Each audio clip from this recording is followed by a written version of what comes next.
إن الحمد لله نحمده ونستعينه ونستغفره ونعوذ بالله من شرور أنفسنا ومن سيئات أعمالنا من يهده الله فلا مضل له ومن يضلل فلا هادي له أشهد أن لا إله إلا الله وحده لا شريك له وأشهد أن محمدا عبده ورسوله أما بعد فإن خير الحديث كتاب الله وخير الهدي هدي محمد صلى الله عليه وسلم وشر الأمور محدثاتها وكل محدثة بدعة وكل بدعة ضلالة وكل ضلالة في النار رب اشرح لي صدري ويسر لي أمري واحلل عقدة من لساني يفقهوا قولي رب أعوذ بك من همزات الشياطين وأعوذ بك رب أن يحضرون أعوذ بالله السميع العليم من الشيطان الرجيم بسم الله الرحمن الرحيم حاميم والكتاب المبين إنا أنزلناه في ليلة مباركة إنا كنا منذرين فيها يفرق كل أمر حكيم أمرا من عندنا إنا كنا مرسلين رحمة من ربك إنه هو السميع العليم رب السماوات والأرض وما بينهما إن كنتم موقنين لا إله إلا هو يحيي ويميت ربكم ورب آبائكم الأولين. یہ سورۃ الدخان ہے جس کی پہلی 8 آیات میں نے ابھی آپ کے سامنے پڑھی ہیں، اور ان 8 ہی آیات میں آپ نے اندازہ کیا ہوگا کہ چھوٹی چھوٹی آیات ہیں. حامیم ایک آیت مکمل ہو گئی، والکتاب المبین دوسری آیت بھی مکمل ہو گئی. اور یہ چھوٹی چھوٹی آیات جیسا کہ کئی مرتبہ ذکر کیا جا چکا ہے، جس سورت کی چھوٹی چھوٹی آیات ہوں عموماً وہ مکی صورتوں میں سے شمار ہوتی ہے، اور یہ سورۃ الدخان بھی مکی ہے. اس سورت کا نام سورۃ الدخان اسی سورت میں آیت نمبر 10 میں موجود ہے، جہاں اللہ رب العزت نے فرمایا ہے فَارْتَقِبْ يَوْمَ تَأْتِي السَّمَاءُ بِدُخَانٍ مُبِينٍ. بے دخان وہی لفظ اس سورت کا نام قرار پایا، سورۃ الدخان. اور دخان کا معنی معروف ہے، عام طور پر جو متبادر الی الذہن معنی ہے وہ دخان کا معنی ہے دھواں. دخان کا معنی تمباکو نوشی کرنا، سگریٹ، سگار، اور اسی طرح ایک کوئی چھوٹی سی ہوتی ہے ملباری، کیا پیتے ہیں، بیڑی. سگریٹ، سگار، بیڑی، یہ جتنی بھی چیزیں ہیں تمباکو سے تیار ہونے والی، ان کے استعمال کو بھی تدخین کہا جاتا ہے، دھواں نکالنا. اور سیدھی سی بات ہے کہ سگریٹ سے، سگار سے، بیڑی سے دھواں ہی نکلتا ہے، اگرچہ ان تینوں کی کچھ اور رشتہ دار بھی ہیں جو کہ حرمت میں ان کے ساتھ شامل ہیں، اور وہ ہے نسوار. نسوار سے دھواں نہیں نکلتا، یہ منہ کے اندر غلاظت جاتی ہے. اور اسی طرح زردہ، بڑا پیارا نام رکھا ہوا ہے، وہ بھی تمباکو سے تیار ہوتا ہے. پان میں ڈالا جائے تو زردہ، اس کو باہر ہی تیار کر کے ہونٹ کے اندر رکھیں تو اس کا نام نسوار. اور حکا، چلم، سگریٹ، سگار اور بیڑی اس میں ڈال کر پیا جائے تو عربی میں تدخین یعنی دھواں نکالنا. تو یہ دھواں سورت کا معنی جو ہے وہ واضح ہو گیا، اس کا معنی اصل ہے دھواں نکالنا یا دھواں. اور قرآن کریم میں ایک یہ صورت ہے دھواں، اور ایک سورت ہے سورت الحدید. سورت الحدید ہے نا، الحدید جس کا معنی ہے لوہا. لوہا اور دھواں، ان دونوں چیزوں کو اکٹھے رکھ کے سوچا جائے تو ایسے لگتا ہے کہ کوئی لوہے کا کارخانہ ہے، چمنیاں کام کر رہی ہیں، ان میں سے دھواں نکل رہا ہے. کچھ ایسے ذہن میں آتا ہے یا نہیں؟ اللہ رب العزت نے قرآن کریم میں ہمیں ایک غیر محسوس انداز، ایسے کھلا کھلا نہیں کہا کہ فیکٹریاں بناؤ، کارخانے بناؤ، لیکن ایک انداز ایسا اختیار کیا کہ پورے قرآن کریم کی 114 صورتیں ہیں.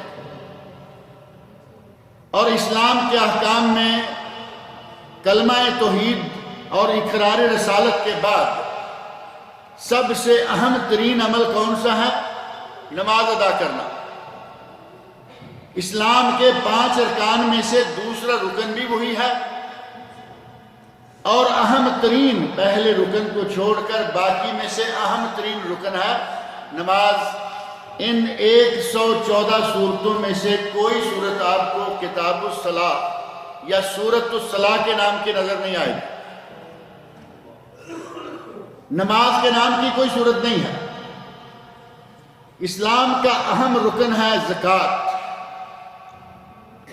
زکوٰۃ کے نام کی صورت نظر نہیں آئے گی.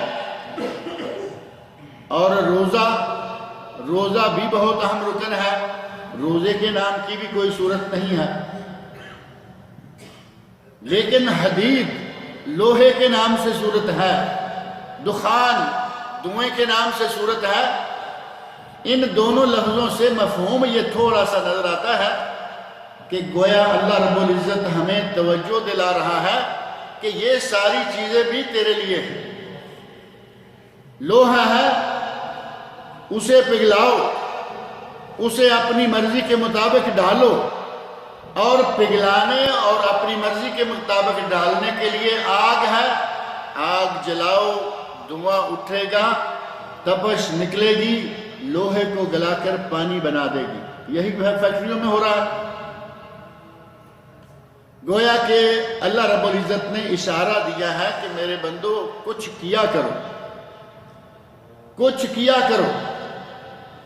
مسلمانوں نے کہا کہ نہیں بس نماز کافی ہے، روزہ رکھ لیتے ہیں، کرنے کی کیا ضرورت ہے. اللہ رب العزت دیتا ہے. صحیح بات ہے کہ اللہ رب العزت نے ہماری روزی روٹی کا انتظام کر رکھا ہے، لیکن جب تھوڑے بہت کے لیے تھوڑا بہت ہاتھ مارتے ہیں تو چاہیے یہ کہ ذرا کھل کھلا کے ہاتھ ماریں. اللہ رب العزت توفیق دے تو اپنی فیکٹریاں، اپنے کارخانے، اپنی ورکشاپس، یہ مسلمانوں کی ہر چیز بنانے والی اپنی چیزیں ہونی چاہیے. لیکن مسلمانوں نے اس پہلو کو سوچنا ہی چھوڑ دیا. آرام سے بیٹھے بٹھائے جو کچھ ہو رہا ہے وہی کافی ہے. ایسے لوگ موجود ہیں کہ انہیں پیسہ چاہے کتنا بھی دو اور انہیں کہو کہ کام کرنا پڑے گا، تھوڑا سا گرمی میں نکلنا پڑے گا، وہ کام ایسا کرنے کو تیار نہیں. آفس میں بٹھا دو، تنہا تھوڑی کم دے دو، چلے، لیکن محنت سے جی چراتے رہتے ہیں. جبکہ اللہ رب العزت نے محنت کرنے کی طرف اشارے دیے. محنت کرو، کماؤ، کارخانے، فیکٹریاں لگاؤ. اور قرآن کریم میں اور کتنی ایسی صورتیں ہیں جن میں دیگر علوم کو حاصل کرنے کی طرف اشارہ کیا گیا ہے. اس سے صنعت و حرفت، کارخانے، مشینریاں بنانا. اور قرآن کریم میں سورۃ البقرہ قرآن کریم کی فاتحہ کے بعد سب سے پہلی اور قرآن کریم کی سب سے لمبی سورت سورۃ البقرہ. گائے سورۃ الانعام، بقرہ کے آگے قریب ہی سورۃ الانعام، جانور چوپائے. سورۃ النمل، چیونٹی. سورۃ النحل شہد کی مکھی، اور آخر میں جا کے سورۃ الفیل ہاتھی، مختلف جانوروں کے نام سے صورتیں ہیں جن میں اشارہ ہے علم الحیوان کی طرف کہ علم الحیوان بھی سیکھیں، ان میں کیا کیا خیر ہے، ان کے دودھ میں، ان کے گوشت میں، ان کے چمڑے میں ہمارے لیے کیا کیا منافع ہیں، یہ بھی سیکھیں، علم الحیوان۔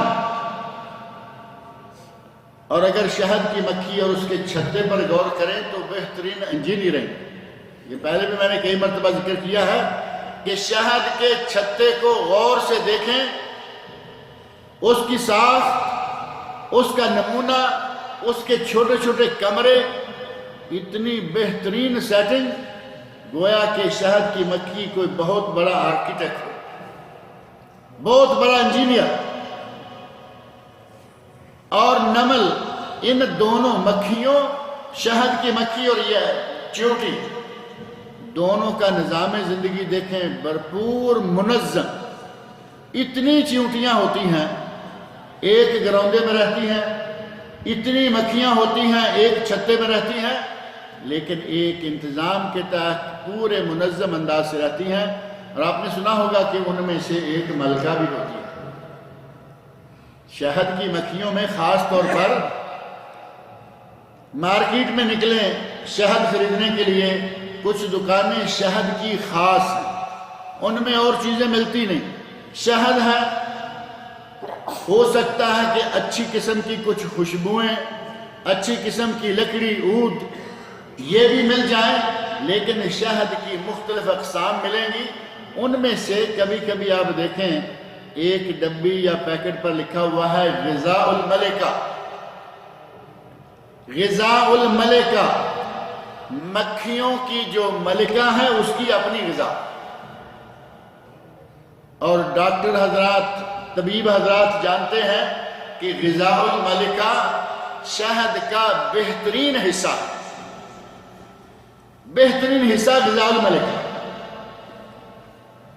اللہ رب العزت نے اشارہ دیا کہ ان مکھیوں کا رہنا سہنا، ان مکھیوں کا اپنی بلیں، اپنے گراؤندے اور اپنے چھتے تیار کرنا، ان پر غور کرو، یہ انجینئرنگ کی طرف بہترین توجہ دلا رہی ہے۔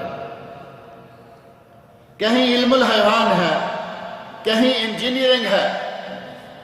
اذا السماء انشقت، اذا السماء انفطرت، آسمان پھٹ جائے گا آسمان کی طرف۔ الشمس والشمس وضحاها، قسم کھائی سورج کی، قسم کھائی چاند کی۔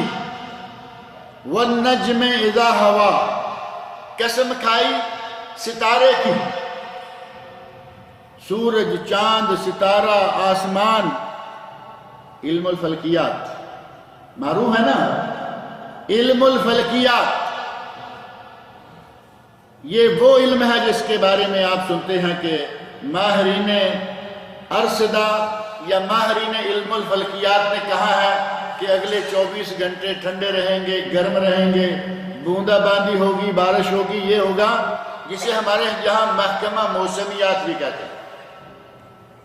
اللہ رب العزت نے ان صورتوں کو ان ناموں سے ہمیں دیا اور ہماری توجہ دلائی علم الفلکیات یا علم موسمیات کی طرف کہ یہ علوم بھی حاصل کرنے میں کوئی حرج نہیں، لیکن علم الفلکیات سے ملتا جلتا ہی ایک علم، علم نجوم بھی ہے۔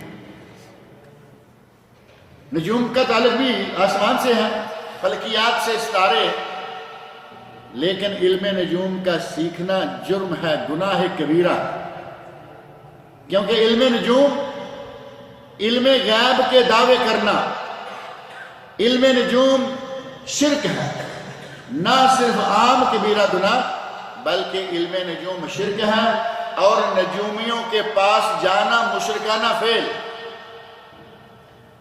اور نجومی کاہن تو معروف ہے، سڑکوں کے کنارے پر بیٹھے ہوئے ہیں، لکھا ہوا ہے جو چاہو سو پوچھو۔ اس سے بڑا شرک اور کیا ہوگا؟ کہتا ہے جو چاہو سو پوچھو، یعنی مجھ سے سوال کرو، جو سوال کرو گے میں جواب۔ علم غیب کا دعویٰ ہے یا نہیں؟ لا یعلم الغیب الا اللہ، اللہ رب العزت نے قرآن کریم میں فرمایا اللہ کے سوا کوئی علم غیب نہیں جانتا۔ 1,24,000 انبیاء کرام کے سردار اور امام حضرت محمد رسول اللہ کیا فرما رہے ہیں؟ لو کنت عالم الغیب، مجھے علم غیب نہیں ہے، لیکن اگر میں علم غیب جانتا لستکثرت، نبی صلی اللہ علیہ وسلم جو تمام کائنات کی افضل ترین شخصیت ہے، اللہ رب العزت نے ان کی زبان سے بھی کہلوایا کہ اپنے لوگوں سے کہہ دو میں علم غیب نہیں جانتا۔ اور یہ سڑک کے کنارے بیٹھا ہوا گدھے اور گھوڑے کی دھول اس کے سر پہ پڑ رہی ہے، اور اچھی دکان نصیب نہیں، اچھی دکان اس کی قسمت میں نہیں، اور قسمتیں ہماری بتا رہا ہے۔ کہتا ہے جو چاہو سو پوچھو، مقدمہ کیا ہوا ہے، ہارو گے جیتو گے۔ اور بدتمیزی کے بعض کلمات محبوبہ آپ کے قدموں میں، یعنی میں وہ بھی کروں گا، یہ ساری مشرکانہ حرکتیں ہیں۔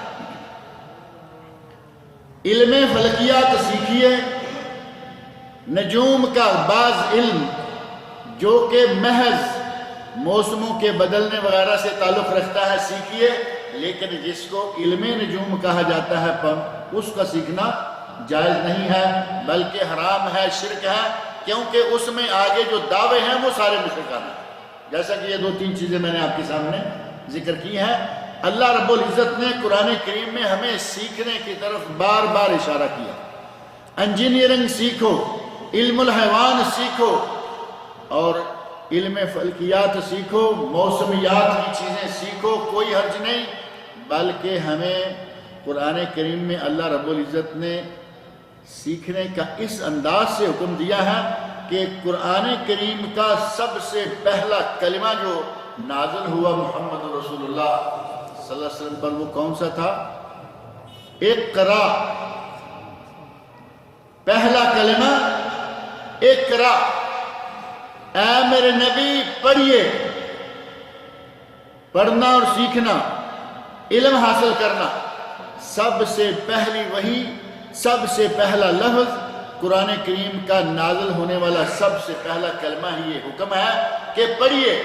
اقرا بسم ربک الذی خلق، خلق الانسان من علق، اقرا وربک الاکرم الذی علم بالقلم، ساتھ ہی قلم کا ذکر بھی آ گیا جو اول المخلوقات ہے، اور پڑھنے لکھنے میں ہمارے لیے ایک ہتھیار ہے، ایک اوزار ہے۔ گویا قرآن کریم کی متعدد صورتوں پر اگر غور کریں تو اندازہ ہوتا ہے کہ یہ صورتیں بھی ہمیں قرآن سیکھنے اور دیگر علوم حاصل کرنے کی طرف توجہ دلاتی ہیں، صرف وہ علوم جو کہ نبی اکرم صلی اللہ علیہ وسلم نے منع قرار دے دیے یا جنہیں قرآن نے منع قرار دے دیا ان کا سیکھنا جائز ہے۔ ایک علم نجوم اور ایک اور علم ہے نا، علم نجوم کے علاوہ ایک اور علم ہے، بڑا معروف علم ہے، بڑے پیسے ہیں اس علم میں، لیکن اس کا سیکھنا بھی حرام ہے، اور وہ ہے علم سحر، جادو کا علم سیکھنا۔ جادو حرام ہے نا، جادو حرام، جادو سیکھنا گناہ، جادوگر کی سزا سزائے موت، جادوگر کی سزا سزائے موت، اور جادوگر کون ہے؟ کافر۔ قرآن کریم سورۃ البقرہ آیت نمبر 102 پڑھ کے دیکھیں، اللہ رب العزت نے ارشاد فرمایا ہے وما کفر سلیمان، سلیمان نے کفر نہیں کیا، یہ جادو سلیمان علیہ السلام نے نہیں سکھلایا نہ پھیلایا، وَلَكِنَّ الشَّيَاطِينَ كَفَرُوا، بلکہ یہ کفر شیطانوں نے کیا۔ تو گویا سحر وَلَكِنَّ الشَّيَاطِينَ كَفَرُوا يُعَلِّمُونَ النَّاسَ السِّحْرَ، وہ لوگوں کو جادو سکھلاتے ہیں گویا کہ جادو کا سکھلانا کفر، جادو کا سیکھنا کفر، جادو کرنا کفر، اور جادوگر کافر اور اس کی سزائے موت۔ ان دو علموں کو چھوڑ دیں، علم نجوم اور علم سحر، باقی جتنے علوم ہیں ان کو حاصل کریں۔ اور اللہ رب العزت نے مختلف طریقوں سے ہمیں توجہ دلائی ہے کہ لوگوں علم سیکھو، لیکن سب سے پہلے آغاز کہاں سے ہوگا؟ سب سے پہلے آغاز ہوگا اپنے دین کا علم۔ دین کا علم حاصل کر لیا، اب دنیا کی جو علوم ہیں ان دو کو چھوڑ کر سارے علوم حاصل کیجئے، کوئی منع کرنے والا نہیں۔ علم طب، ڈاکٹری، علم طب ڈاکٹری کرنا کوئی منع نہیں، بلکہ آپ کے علم میں ہے کہ طب نبوی، نبی اکرم صلی اللہ علیہ وسلم نے ڈاکٹروں کی قیامت تک وہاں پہنچ نہیں ہوگی جہاں تک نبی اکرم صلی اللہ علیہ وسلم 1400 سال پہلے پہنچ گئے۔ نبی صلی اللہ علیہ وسلم نے بہت ساری بیماریوں کا علاج بتایا، طب نبوی کے نام کی 2-3 موٹی موٹی جلدیں پاکستان میں صدارتی انعام یافتہ کتاب کا نام ہے طب نبوی۔ صدر پاکستان نے اسے صدارتی انعام دیا، ملک کے صدر نے اس کتاب کو، جو کہ ڈاکٹر غزنوی کی تالیف ہے اور نام ہے طب نبوی، ڈاکٹر خالد غزنوی، بہترین کتاب۔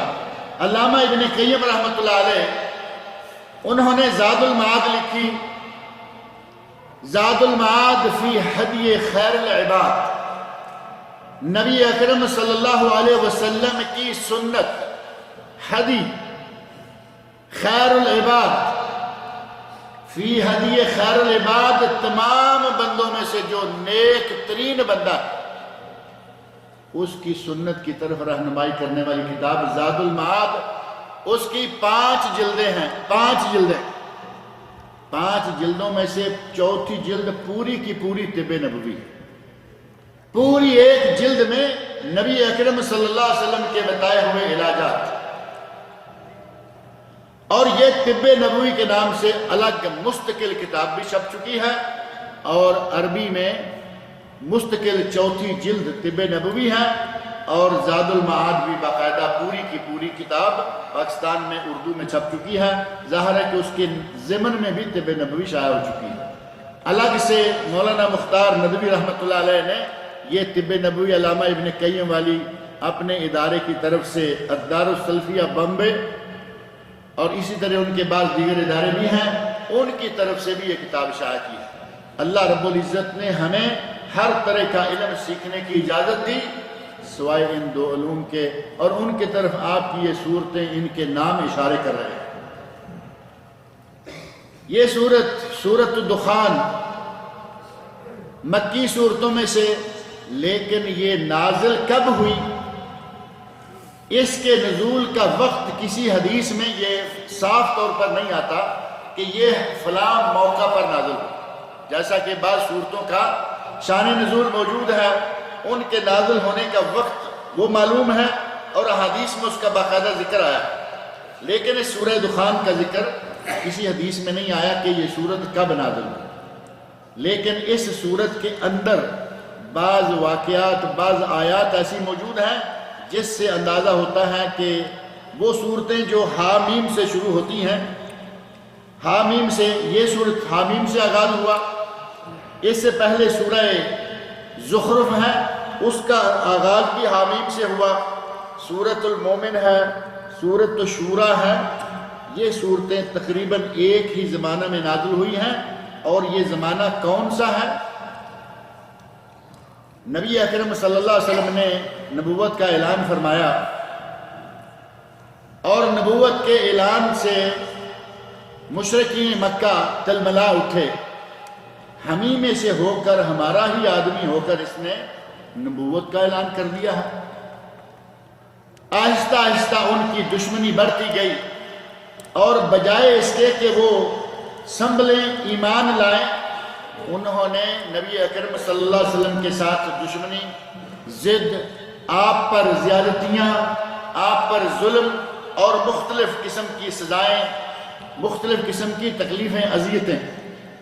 سزا تو کسی جرم میں ہوتی ہے، مختلف اذیتیں پہنچانا شروع کر دیا، اور جب یہ مسئلہ انتہا کو پہنچ گیا، صحیح بخاری شریف میں حدیث موجود ہے، نبی اکرم صلی اللہ علیہ وسلم نے اللہ رب العزت سے استدعا کی، اللہ سے دعا کی۔ جب فرعون حد سے بڑھ گیا، اس نے اللہ کے بندوں اور اللہ کے بندوں کے رہنما حضرت موسیٰ علیہ السلام، عظیم پیغمبر، جب ان کے خلاف حرکتیں کی اور ان کے ساتھ زیادتیاں اور ظلم کی انتہا کر دی، تو اللہ رب العزت نے اسے گھیرا۔ موسیٰ علیہ السلام کی استدعا پر اللہ رب العزت نے اسے اور اس کے لشکر کو پانی میں غرق کیا۔ حدیث میں آتا ہے کہ نبی اکرم صلی اللہ علیہ وسلم نے فرمایا، یا اللہ، تیرے لیے یہ لوگ کوئی مشکل تو نہیں ہے، تیری حکومت سے باہر نہیں، تیرے اقتدار سے باہر نہیں، تیری طاقت میں ہے، تیرا ملک ہے، تیری ملکیت میں ہے۔ ان لوگوں کو کچھ ایسا عذاب نازل کر کہ ان لوگوں کے کچھ ہوش ٹھکانے آئیں، یہ بات کو سننے اور بات کو سمجھنے کی طرف آئیں۔ نبی اکرم صلی اللہ علیہ وسلم کی خواہش یہ نہیں کہ یہ مارے جائیں، خواہش کیا ہے کہ یہ لوگ سزا پائیں، انہیں عذاب آئے، انہیں تکلیفیں پہنچے، اور انہیں قرآن سننے کی طرف تھوڑی توجہ ہو۔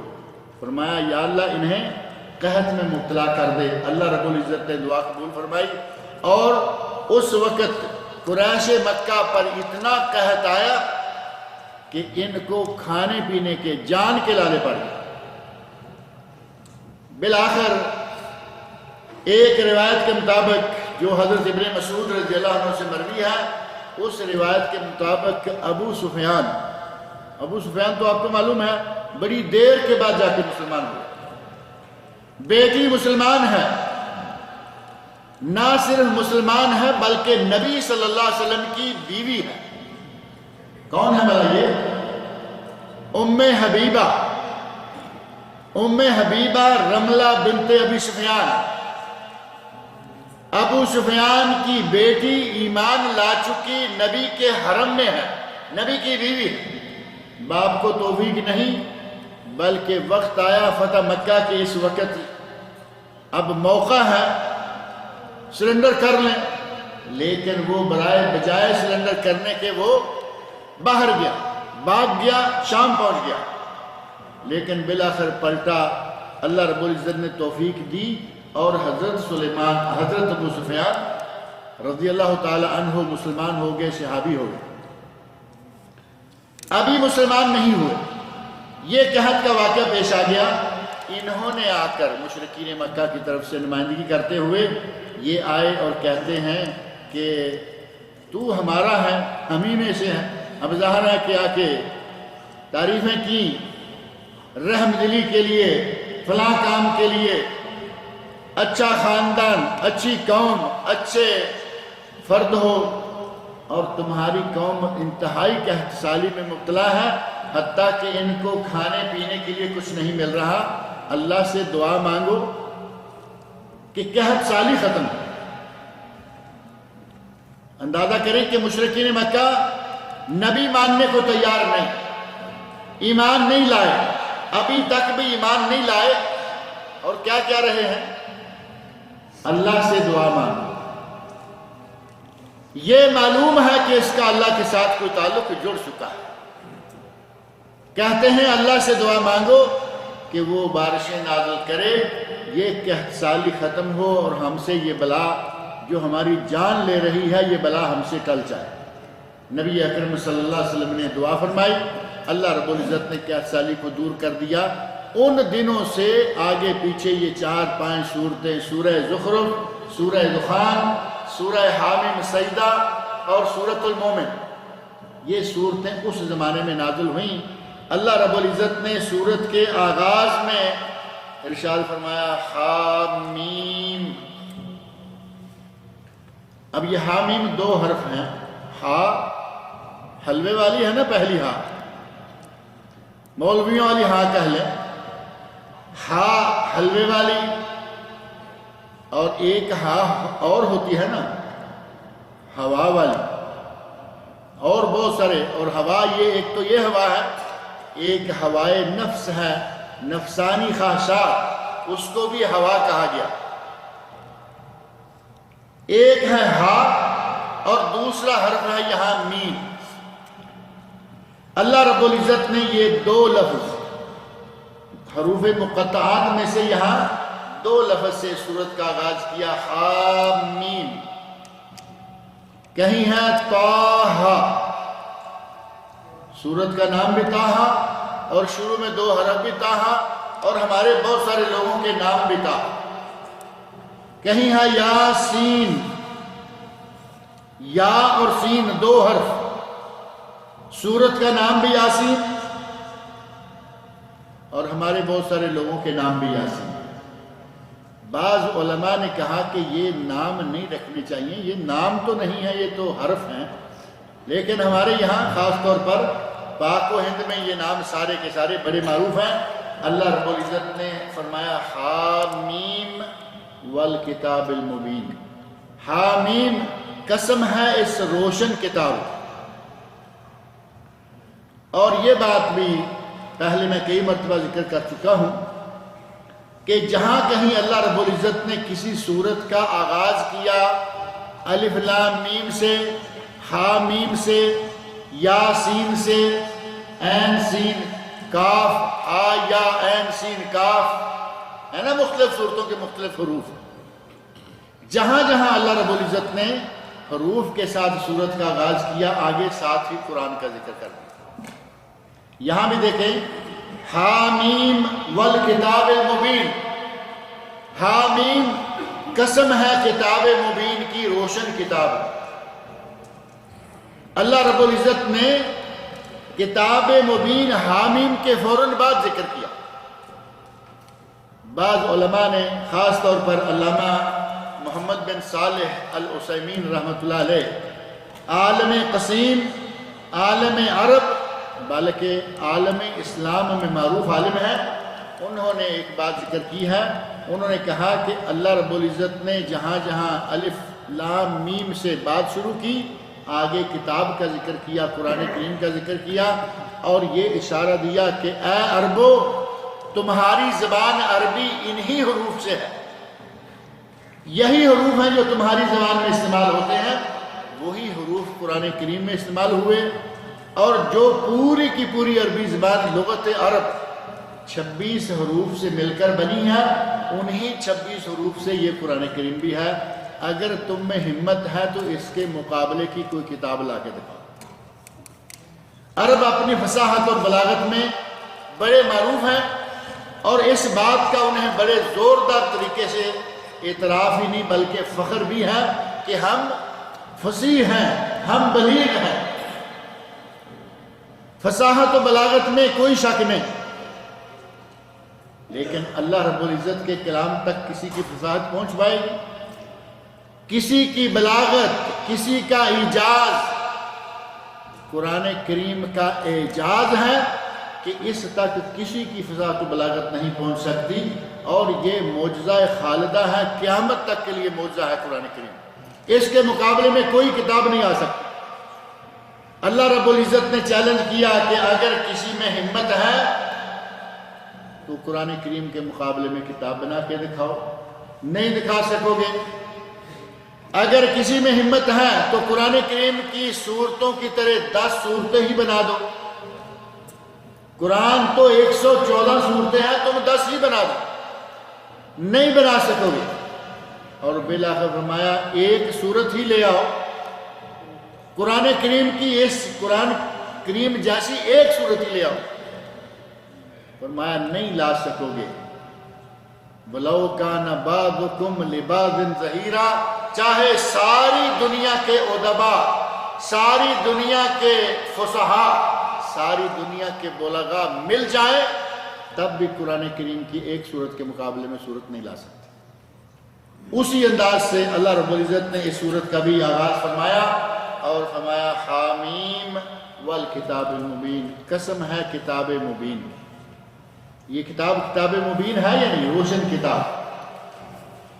صرف یہ کتاب روشن نہیں، یہ تو پورے عالم کو روشن کرنے والی کتاب ہے، یہ پورے عالم کو منور کرنے والی، پوری دنیا کو روشنی دینے والی کتاب ہے۔ اللہ رب العزت نے اپنی اس کتاب کی قسم کھا کے فرمایا اِنَّا أَنزَلْنَاهُ فِي لَيْلَةٍ مُبَارَكَةٍ۔ مشرکین مکہ جہاں اور اعتراضات کیا کرتے تھے، نبی اکرم صلی اللہ علیہ وسلم کے وہ مختلف نام دیتے، بدتمیزیاں کرتے، اس کے ساتھ ہی وہ یہ بھی کہا کرتے تھے کہ یہ قرآن خود یہ بناتا ہے۔ یہ بات کئی حوالوں سے یہاں آ رہی ہے کہ یہ قرآن اس پہ کہیں سے نہیں آتا، اللہ نازل نہیں کرتا، آسمان سے نہیں آتا، بلکہ یہ قرآن کا مصنف، قرآن خود لکھتا ہے اور کہہ دیتا ہے کہ یہ مجھ پر آسمان سے نازل ہوا۔ یہ الزام لگایا انہوں نے نبی اکرم صلی اللہ علیہ وسلم کی ذات گرامی پر، اور انہوں نے جو الزام نبی صلی اللہ علیہ وسلم پر لگایا، اللہ رب العزت نے ہر الزام کا رد کیا قرآن کریم میں۔ یہاں فرمایا والکتاب حامیم والکتاب المبین، حامیم قسم ہے اس کتاب مبین کی، انا انزلناہ فی لیلۃ مبارکہ، ہم نے نازل کی ہے کتاب۔ یہ کتاب میرا نبی اپنے ہاتھ سے نہیں لکھتا، اپنے قلم سے نہیں لکھتا، کسی سے لگوا کر تمہارے سامنے، کسی سے لکھوا کر تمہارے سامنے نہیں رکھ دیتا، بلکہ یہ کتاب ہم نے نازل کی، منزل من اللہ ہے، آسمان سے نازل شدہ کتاب ہے۔ فرمایا انا کنا منذرین، ہم نے یہ کتاب کیوں نازل کی؟ ہم اس کتاب کے ذریعے لوگوں کو ڈرانے والے تھے، لوگوں کو ان کے برے انجام سے، برے کاموں کے برے نتیجہ سے ہم ڈرانے والے تھے، اس لیے ہم نے یہ کتاب نازل کی۔ فیہا یفرق کل امر حکیم، اس کتاب میں ہر دانش مندانہ حکیمانہ امر، ہر فیصلہ اس کے بارے میں حکیمانہ، ہر معاملہ اس کے بارے میں حکیمانہ فیصلہ موجود ہے۔ اس کتاب میں ہر معاملے کا فیصلہ اللہ رب العزت نے کر کے بھیجا ہے۔ امرم من عندنا، اور یہ کتاب ہمارے حکم سے نازل کی گئی، ہماری طرف سے اور ہمارے حکم سے یہ کتاب نازل کی گئی، اور اس میں جو فیصلے ہیں وہ بھی ہماری طرف سے، ہمارے حکم سے نازل کیے گئے ہیں۔ اللہ کے اذن کے بغیر دنیا میں کچھ روح پذیر ہو سکتا ہے؟ کوئی چیز نہیں ہو سکتی۔ فرمایا کہ اس کتاب کو ہم نے نازل کیا ہے ہمارے حکم سے، جتنے بھی حکیمانہ امور ہیں، دانش مندانہ یا پختہ فیصلے ہیں، امور ہیں، ان میں فیصلہ ہماری طرف سے نازل کیا جاتا ہے۔ امرم من عندنا، یہ ہماری طرف سے حکم ہوتا ہے، ہمارے حکم سے۔ اور یہی بات اللہ رب العزت نے سورۃ القدر میں تنزل الملائکۃ والروح فیہا بإذن ربہم من کل امر، فرشتے نازل ہوتے ہیں، روح الامین، تنزل الملائکۃ والروح، فرشتے نازل ہوتے ہیں، روح الامین جبرائیل علیہ السلام بھی نازل ہوتے ہیں، اور اللہ کے امر سے نازل ہوتے ہیں، سلامتی کے ساتھ نازل ہوتے ہیں۔ وہاں بھی فرمایا کہ ہمارے امر سے نازل ہوتے ہیں، اور یہاں بھی فرمایا کہ جو فیصلے ہیں حکیمانہ وہ ہمارے امر سے نازل ہوتے ہیں۔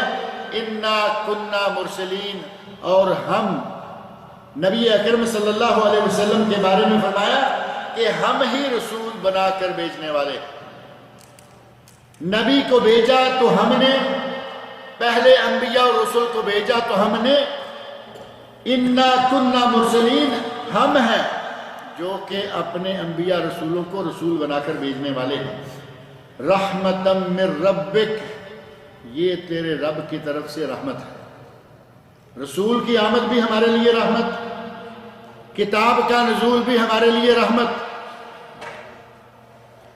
اور رحمت، اللہ رب العزت کی رحمت صرف یہی نہیں ہے، رب کائنات، پوری کائنات کو پالنے والا، پوری کائنات کو تخلیق دینے والا، پوری کائنات کو بنانے والا، اس نے کائنات کو بنایا، انسان کو بنایا، انسان کو بنانے کے بعد اس کی پرورش، اس کو بڑھایا، اس کے کھانے پینے کا، اٹھنے بیٹھنے کا ہر طرح کا انتظام کیا، اور اسی پر نہیں چھوڑ دیا، بلکہ اللہ کی رحمت کا تقاضا یہ بھی تھا کہ جس طرح ان کی جسمانی ضروریات پوری ہو رہی ہیں، اسی طرح ان کی روحانی ضروریات بھی پوری ہوں۔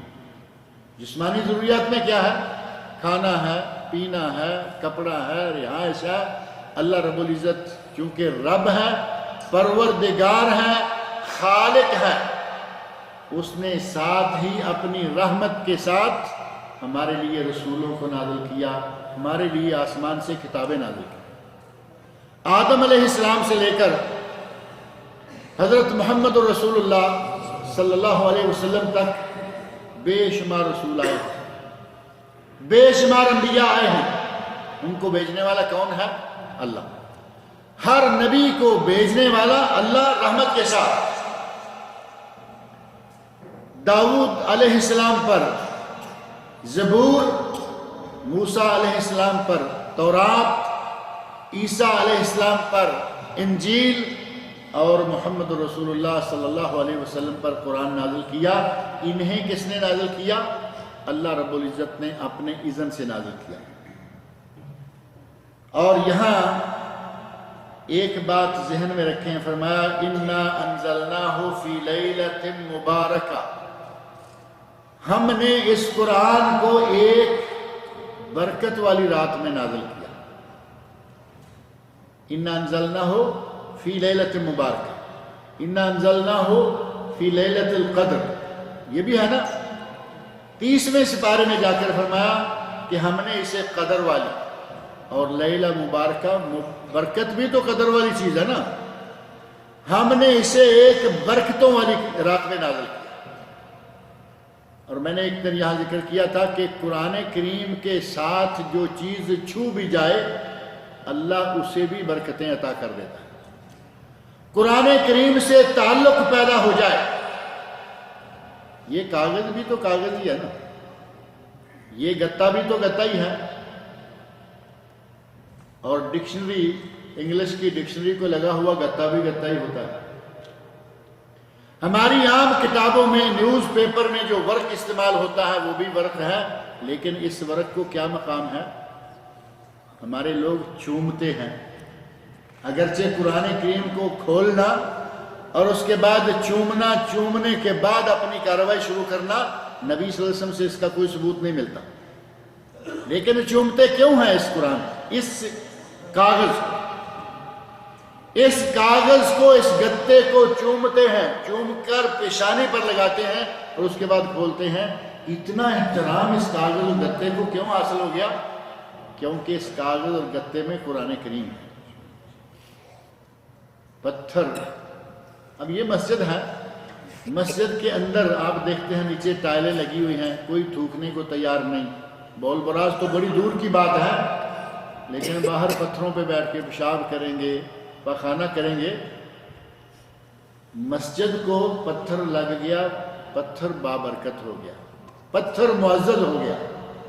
قرآن کریم کو گتا، قرآن کریم کو کاغذ، اور جس کے سینے میں قرآن جمع ہو جائے، حافظ قرآن، نبی اکرم صلی اللہ علیہ وسلم فرماتے ہیں اللہ کہے گا اقرا ورتل کما کنت ترتل فی الدنیا، اے میری کتاب کے حافظ، جس طرح تو دنیا میں قرآن کریم کی تلاوت و ترتیل کرتا تھا، اب بھی تلاوت کرتا جا اور جنت کے مرتبوں میں چڑھتا جا۔ فَإِنَّ آخِرَ مَنزِلَتَكَ عِنْدَ آخِرُ آیَةٍ تَقْرَؤُهَا، تیرا آخری مقام وہاں ہوگا جہاں تو آخری آیت پڑھے۔ اور قرآن کریم کی آیتیں کتنی ہیں؟ معروف ہے 6666، یاد رکھنا آسان ہے، بعض نے کچھ کمی بیشی لکھی ہے کیونکہ بعض آیات کے بارے میں اختلاف ہے کہ یہ ایک ہے یا دو ہے۔ اور تو اور بسم اللہ جو سورہ فاتحہ میں ہے اس کا اور آگے والی آیات کا مجموعہ نکالیں، 7 کسی نے بسم اللہ کو شامل کر کے 7 بنایا، کسی نے بسم اللہ کے بغیر 7 بنایا۔ آگے بھی قرآن کریم کی بات اسی طرح صورتیں آیات ہیں کہ ایک آیت کو 2 شمار کیا، کسی نے 1 شمار کیا، 6666، 6660، 6670، کچھ تھوڑی سی آیات ہے۔ اقرا ورتل کما کنت ترتل، پڑھتا جا اور چڑھتا جا۔ کتنی عظمت اللہ رب العزت نے عطا فرمائی حافظ قرآن کو۔ قرآن کریم کی برکت سے حافظ کو اللہ نے جنت میں درجات کی لائن لگا دی۔ قرآن کریم نے جس کو چھوا، قرآن کریم کو جس نے پڑھا، قرآن کریم کو جس نے اپنایا، یہ انتہائی بابرکت کتاب ہے۔ جو اس کے ساتھ جڑ گیا وہ گویا کہ دنیا و آخرت میں سرفراز ہو گیا، سرخرو ہو گیا۔ فرمایا انا انزلناہ فی لیلۃ مبارکہ، ہم نے اسے برکتوں والی رات میں، دیکھو وہ رات اتنی برکتوں والی ہے کہ اس ایک رات کو جاگ لے تو 83 سال 4 مہینے سے زیادہ۔ لیلۃ القدر خیر من الف شہر، یہ قدر والی رات 1000 مہینے سے بہتر ہے۔ 1000 مہینہ 12 پر تقسیم دیں، 83 سال اور 4 مہینے، بہتر ہے برابر نہیں۔ اللہ نے فرمایا کہ یہ رات 1000 مہینے سے بھی بہتر ہے، یعنی کم و بیش 100 سال کے برابر ہے۔ ایک رات اگر کوئی جاگ لے تو اسے 1 صدی کے برابر ثواب ملتا ہے۔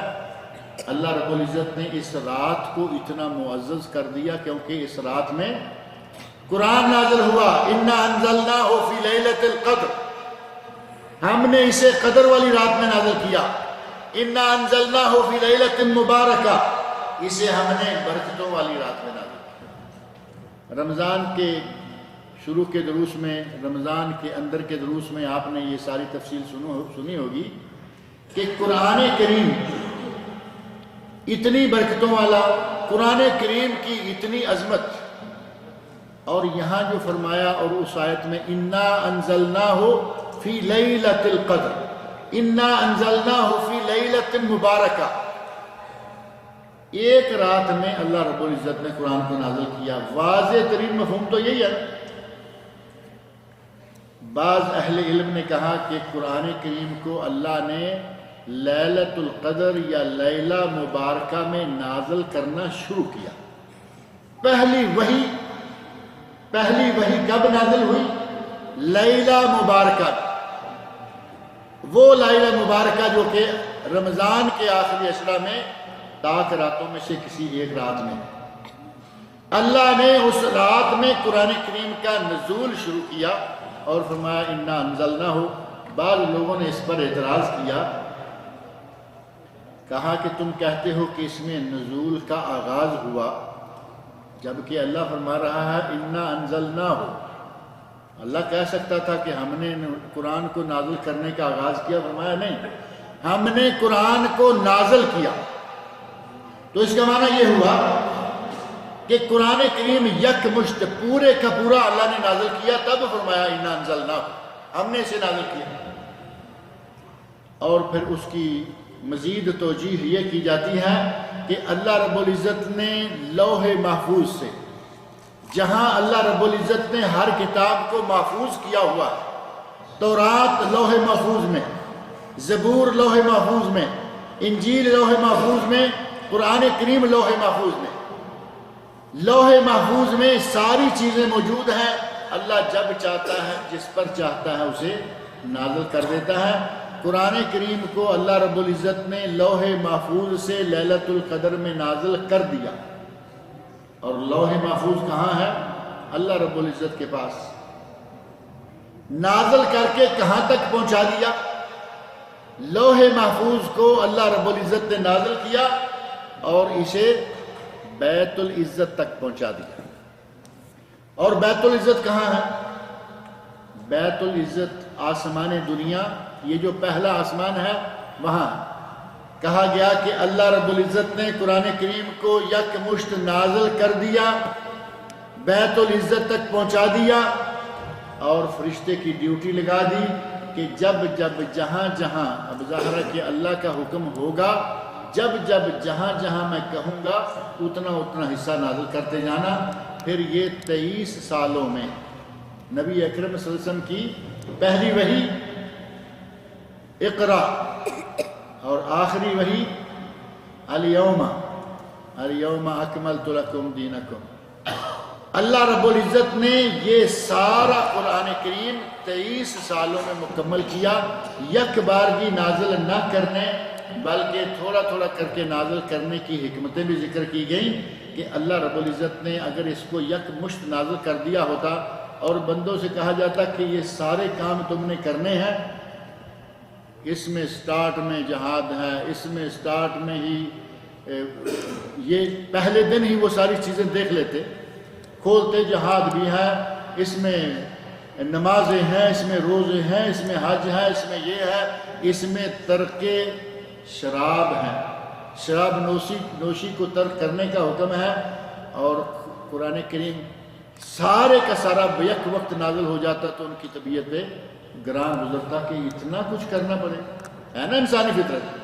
تھوڑا تھوڑا کر کے آتا رہا، 23 سال میں نازل ہوتا رہا، اور تھوڑا تھوڑا کر کے سارے پر صحابہ کرام نے مکمل عمل بھی کیا۔ ہماری طرح تو نہیں ہے نا کہ تلاوت چاہے مہینے میں مکمل کر لے، لیکن قرآن پر عمر ساری عمر میں مکمل نہیں کر پاتے۔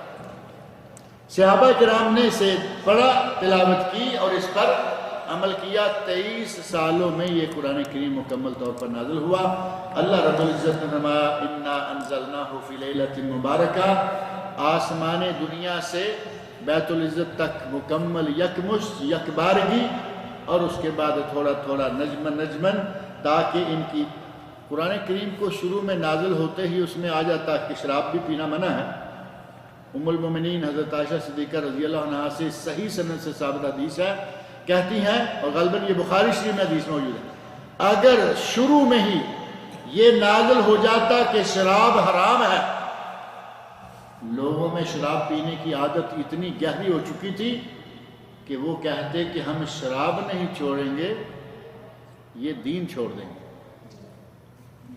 ایسی طبیعت، ایسے رسیہ، ایسی فطرت ثانیہ ان کی شراب بن چکی تھی کہ کوئی پارٹی، کوئی مجلس شراب سے خالی نہیں ہوتی تھی۔ ایسے میں اگر شروع میں ہی مسلمانوں کو یہ بھی حکم ہو جاتا کہ یہ بھی کرنا، یہ بھی کرنا، یہ بھی کرنا، شراب بھی نہیں پینا، حضرت عائشہ فرماتی ہیں، وہ کہتے کہ شراب تو نہیں چھوٹتی، یہ دین یا شریعت چھوٹ جائے گی۔ اللہ رب العزت نے انسان کی فطرت کے مطابق اسے تھوڑا تھوڑا کر کے ان تک پہنچایا تاکہ یہ عمل بھی کرتے جائیں۔ اور خود خاص شراب کو اللہ نے 4 مرحلوں میں یکدم صرف شراب جب نازل کرنے کا، حرمت کا اللہ رب العزت نے حکم نازل کرنا ہے، تب بھی انسانی فطرت کا انتہائی خیال رکھا۔ کبھی کہا کہ اس میں نشہ ہے، اس میں رزق بھی ہے، انگوروں کا ذکر کیا اور کہا کہ اس میں رزق بھی ہے، اس میں نشہ بھی ہے۔ کبھی کہا کہ اس میں فائدہ بھی ہے، اس میں نقصان بھی ہے، فائدہ بھی ہے، گناہ بھی ہے۔ وَإِثْمُهُمَا أَكْبَرُ مِن نَفْعِهِمَا، جوئے میں اور شراب میں فائدہ بھی ہے، نقصان بھی ہے، لیکن نقصان فائدے سے بہت زیادہ ہے۔ اِثْمُهُمَا، ان کا گناہ بہت ہی بڑا ہے، اکبر من نفعهما، ان کے نفع سے ان کے فائدہ ہے۔ باری باری پھر فرمایا لا تقربوا الصلاۃ، لا تقربوا الصلاۃ وانتم سکارا، جب نشے میں ہو تو نماز کے قریب نہ آؤ۔ اب سلیم الفطرت لوگ آہستہ آہستہ جیسے جیسے سن رہے ہیں خود ذہنی طور پر تیار ہو رہے ہیں، بلکہ بعض ساتھ ہی چھوڑ رہے ہیں۔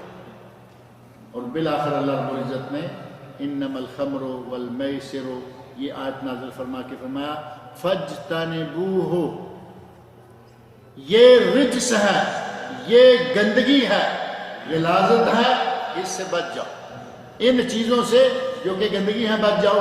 اللہ رب العزت نے شراب کو بھی 4 مراحل میں تھوڑا تھوڑا طبیعت کو سہتے سہتے نازل کیا، حرام قرار دیا۔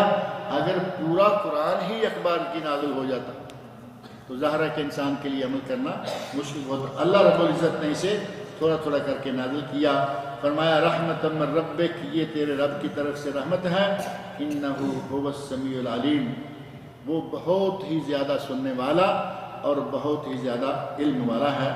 اللہ رب العزت مجھے اور آپ سب لوگوں کو قرآن کریم پڑھنے، سننے، سمجھنے اور اس کے احکام پر عمل کرنے کی توفیق عطا فرمائے.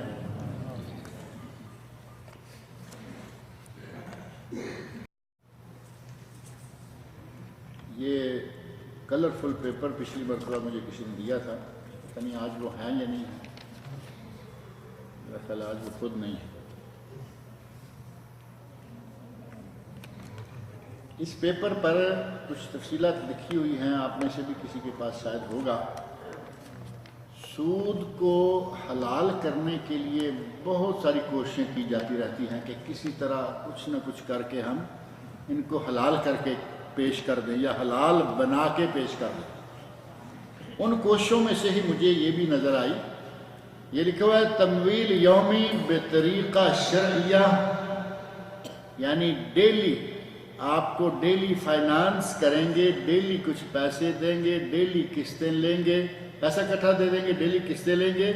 لأی جنسیہ، کوئی بھی نیشنلٹی ہو، یعنی اوپن کر دیں. اور نیچے لکھا ہے کہ ہم ہمارے پاس ان کے پاس کوئی کارڈز ہیں، یہ بتا کے ہیں یہ ہمارے پہلے سے ملکیت ہیں، ہماری ملکیت ہیں، اور انہیں ہم جب کسی کلائنٹ کو، کسی آدمی کو بیچ دیں گے تو اس سے ہم خریدیں گے نہیں. کیوں؟ حتی لا نقع فی محظور شرعی، تاکہ ہم کسی شرعی ممنوع کام میں واقع نہ ہو جائے. کہتے ہیں کہ ہم نہیں خریدیں گے. اگر کارڈ 2500 کا دے کر، مختلف قسمیں ہیں، 2500، 5000، 10000، 15000 اور 20000. اگر 2500 کا کارڈ آپ کو دیتے ہیں، ابھی کہتے ہیں کہ یہ 2500 کا کارڈ ہے، اور وہی کارڈ خود ہی واپس خرید لیتے ہیں اور کہتے ہیں کہ ہم اس کے 2500 دیں گے، تو آدمی کو انہی پاؤں پہ 250 کا خسارہ ہو گیا یا نہیں؟ کہتے ہیں یہ ہم نہیں کریں گے تاکہ کہیں غیر شرعی کام نہ ہو جائے، لیکن اپنے گھر کے سامنے دکان کھول رکھی ہے، لکھا ہوا ہے باقاعدہ، یہ ہم ایسا نہیں کریں گے.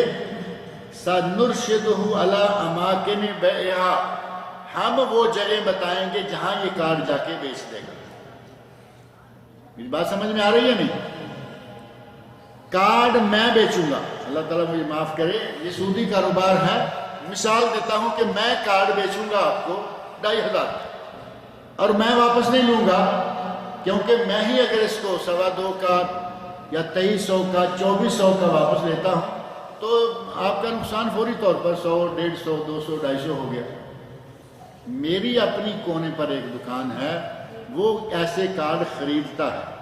250 کا کارڈ ہے، وہاں لے کے جاتے ہیں، وہ کہتا ہے کہ میں 2300 دیتا ہوں. 200 مارا گیا، ادھر مارا گیا، یہاں اس آدمی کا مارا گیا اور اس آدمی کا دیکھتے دیکھتے فائدہ ہو گیا. یہ بھی اس کا اپنا آدمی ہوگا تو سود اور کیا ہوگا؟ دو قیمتیں اس نے لگائی نا ایک ہی وقت میں. صرف ادھر سے کان پکڑنے کی بجائے ایسے گھما کے لا رہا ہے کہ ہم نہیں خریدیں گے، بتا دیں گے کہ کہاں جا کے بیچو. کیا یہ ممکن ہے کہ وہ کوئی اور ہوگا؟ وہ انہی کا پارٹنر ہوگا اور وہ یہ کام کرے گا. اس طرح کا اس نے لکھا ہوا ہے بڑا حساب کتاب کر کے. اگر کسی کا جی چاہے کہ وہ کسی سے پیسہ لے، قرضہ لے، تو جائز طریقے قرضہ لینے کے اور بہت سارے ہیں. یہ میں نے جہاں تک اس کو پڑھا ہے، اس کے دونوں طرف، ایک طرف انگلش ہے ایک طرف عربی ہے، مجھے یہ نظر آیا ہے کہ یہ سود کھلانے کا ایک نیا طریقہ ہے، نیا انداز ہے. نیا جال لائے پرانے شکاری وہی ہیں، لیکن اب جال نیا ہے. کتنا خوبصورت جال ہے کہ یہ لو اور ہم سے لو، اور بڑے زبردست الفاظ ہیں، حتی لا نقع فی محظور شرعی، تاکہ ہم شرعی طور پر کسی ممنوع کام میں واقع نہ ہو جائے. اس لیے کارڈ ہم نہیں لیں گے.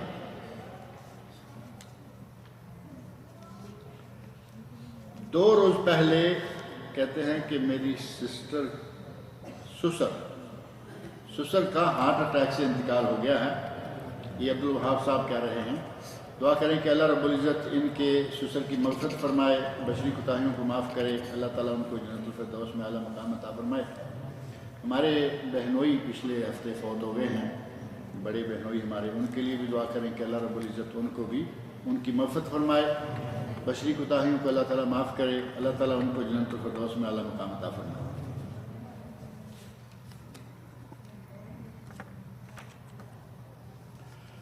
میں نے ایک کتاب میں پڑھا ہے کہ اللہ نے رزق کے 20 دروازے رکھے ہیں، جن میں سے 19 دروازے تجارت میں ہیں اور 1 دروازہ نوکری میں ہے، اور 1 دروازہ نوکری اور ملازمت کا ہے.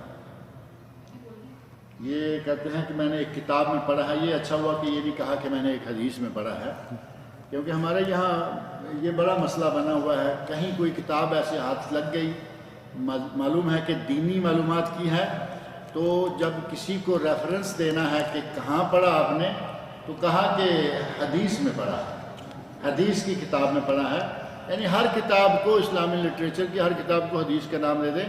اور یہ باقاعدہ ایسا ٹیلی فونز وغیرہ سے ہمیں پتہ چلتا رہتا ہے. ایسے کوئی ہوائی بات نہیں کر رہے. ہمیں فون کیا ہے خاتون نے اور کہا کہ میں نے یہ مسئلہ پڑھا ہے اور یہ کیسے ہے. میں نے کہا یہ تو صحیح نہیں ہے، نبی اکرم صلی اللہ علیہ وسلم کے ارشادات سے، قرآن کریم سے ثابت نہیں ہوتا. میں نے کہا آپ نے کہاں پڑھا؟ کہا میں نے بھی حدیث میں پڑھا. کون سی حدیث میں؟ تو آپ کو تعجب ہوگا. کہا کہ میں نے بہشتی زیور میں پڑھا ہے. اب بہشتی زیور بھی حدیث کی کتاب ہو گئی. اسی طرح یہ کسی کتاب میں انہوں نے پڑھا ہے. جنہوں نے بھی پڑھا ہے، یہ میں نے آج تک کہیں نہیں پڑھا.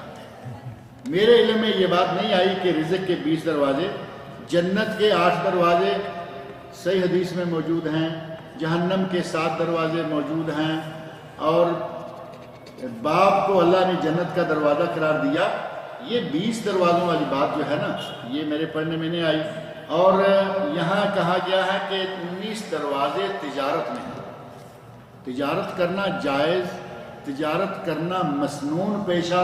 نبی اکرم صلی اللہ علیہ وسلم نے تجارت کی، کوئی حرج نہیں، بلکہ 19 کی بجائے زیادہ بھی کہیں کوئی حرج نہیں. لیکن اس طرح کے یہ اتنے دروازے ہیں، یہ اس کا معنی یہ ہوا کہ یا یہ اللہ کی طرف منسوب کر رہے ہیں یا رسول اللہ کی طرف. اور کون ہو سکتا ہے یہ بات کہنے والا؟ اور جس بات کا کسی صحیح حدیث میں ذکر نہ ہو، اسے نبی صلی اللہ علیہ وسلم کی طرف منسوب کرنا جائز نہیں ہے. اور ایک شاعر نے تو کہا ہے، انہوں نے اپنے طور پہ کہا ہے اتم کھیتری. اتم کھیتری، انہوں نے نوکری اور ملازمت اور کھیتری کو، زراعت و باغبانی کو شامل ہی نہیں کیا، جبکہ زراعت و باغبانی کا ذکر باقاعدہ قرآن کریم میں موجود ہے، احادیث میں موجود ہے. فصلیں اگانا، کھجوریں اگانا، پھل اگانا، اس کا ذکر تک نہیں آیا. اس لیے یہ حدیث کیسے ہو سکتی ہے؟ اتم کھیتری مدم وپار، یعنی سب سے کہتا ہے کہ کوئی کسان شاعر لگتا ہے ہوگا، کہتا ہے سب سے بہترین کام ہے کھیتی باڑی کرنا، زراعت باغبانی کرنا. اتم کھیتری مدھم وپار، وپار یعنی بزنس، تجارت. دوسرے نمبر پر تجارت کو لائے نکھند چاکری. بہت برا ہے نوکری کرنا، سروس کرنا بہت برا ہے. بھیک ندار اور بھیک مانگنا تو جائز ہی نہیں. یہ 4 چیزیں ذکر کی گئیں: اتم کھیتری، مدم وپار، نکھند چاکری، بھیک ندار. اب یہ 4 چیزیں، لیکن یہاں انہوں نے ان میں سے زراعت باغبانی کا ذکر تک نہیں کیا، جبکہ یہ حدیث میں ہماری نظر سے کہیں ایسی بات نہیں گزری. حج و عمرہ کے دوران عورت کو نامحرم کے سامنے چہرے کا کھولنا ضروری. ہمارے یہاں پاک و ہند میں بہت عجیب غلط فہمی ایک پھیلی ہوئی ہے. کہیں گے کہ عورت کے چہرے میں احرام ہے اور مرد کے سر میں احرام ہے. مرد سر کو ننگا رکھے گا، عورت چہرے کو ننگا رکھے گی.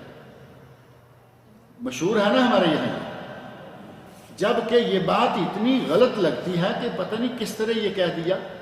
اگر کوئی نہیں ہے مہر عورت اکیلی صرف اپنے محرم کے ساتھ ہے، بالکل صحیح ہے کہ اسے چہرے کو کھلا رکھنا چاہیے۔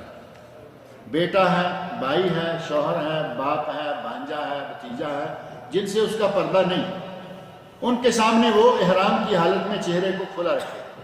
لیکن جہاں غیر مرد سامنے آ گیا، وہ احرام میں ہو چاہے حرم میں ہو، طواف کر رہی ہو چاہے سعی کر رہی ہو، چاہے وہ میدان عرفات میں بیٹھی ہو، اسے ہر حال میں پردہ کرنا چاہیے۔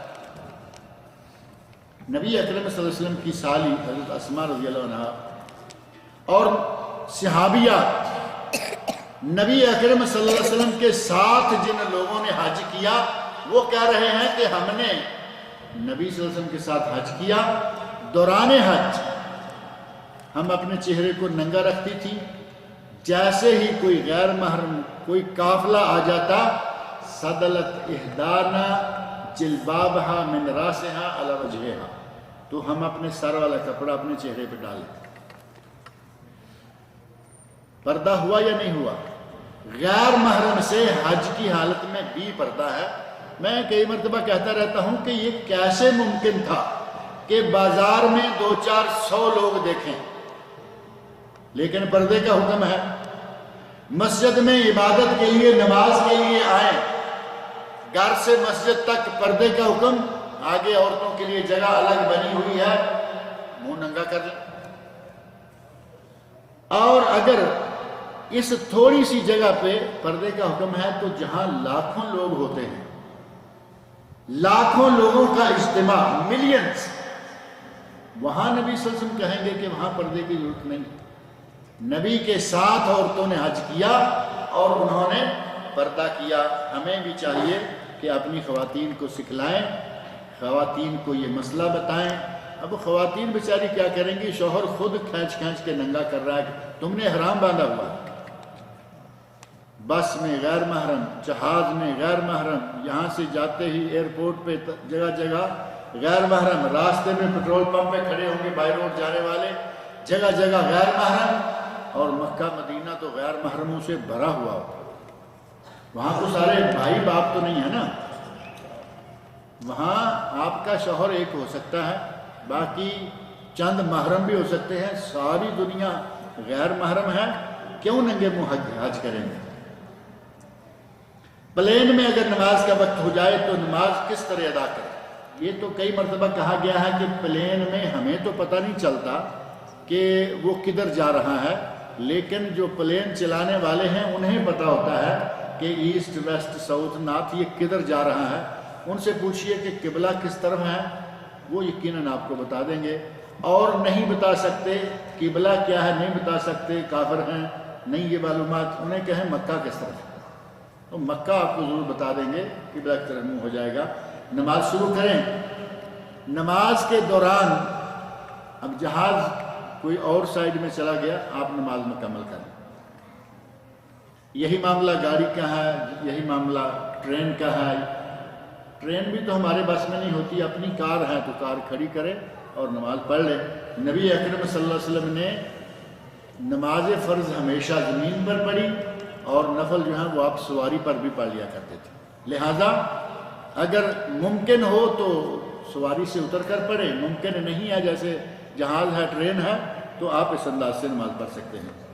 عمرہ میں رمل کے دوران 7ویں چکر میں اپنے کندھے کو کھلا رکھنا ہے یا نہیں؟ 7ویں چکر میں کیوں رکھنا ہے؟ رمل میں ساتوں ہی چکروں میں آپ نے دائیں کندھے کو ننگا رکھنا ہے۔ طواف شروع کیا، آپ وہاں سے چلے طائف سے یا جس بھی میقات سے چلے، کندھوں کو ڈھانپا ہوا ہے، طواف شروع کرنے لگیں، حجر اسود کے سامنے جائیں، یہ کندھا ننگا کر لیں، کپڑا اپنے ایسے گزار کے سامنے لے آئے، دوسری طرف پھینک دیں، اور 7 چکر جو ہیں، رمل صرف 3 چکروں میں ہے جو تھوڑا تھوڑا بھاگتے ہوئے چلنا ہے، لیکن یہ ہے اجتباء، کندھے کو ننگا رکھنا۔ یہ 4 میں نہیں، 3 میں نہیں، بلکہ یہ پورے 7 میں ہے، 7 میں کندھے کو ننگا رکھنا ہے۔ جیسے ہی طواف مکمل ہو، 2 رکعتیں پڑھنے کا آغاز کرنا چاہیں، اپنے کندھے کو ڈھانپیں اور 2 رکعتیں پڑھیں۔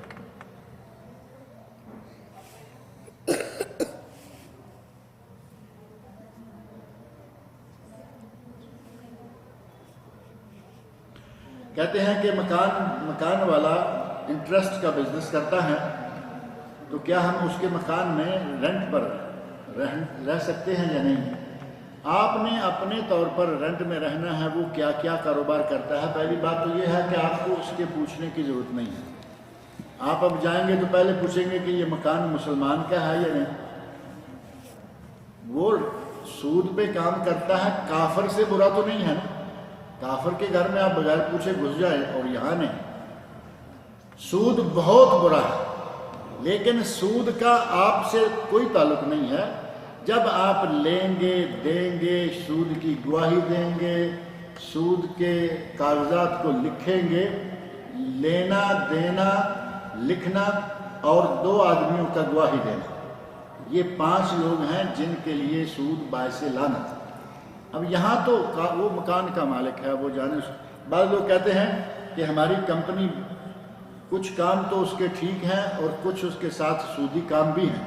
اب وہ کام وہ مالک جانے، اس کا کام جانے۔ آپ جو کام کر رہے ہیں وہ صحیح ہے، آپ وہ کام کرتے جائیں، آپ اپنی تنخواہ لیتے جائیں، انشاءاللہ آپ کے لیے کوئی حرج نہیں ہے۔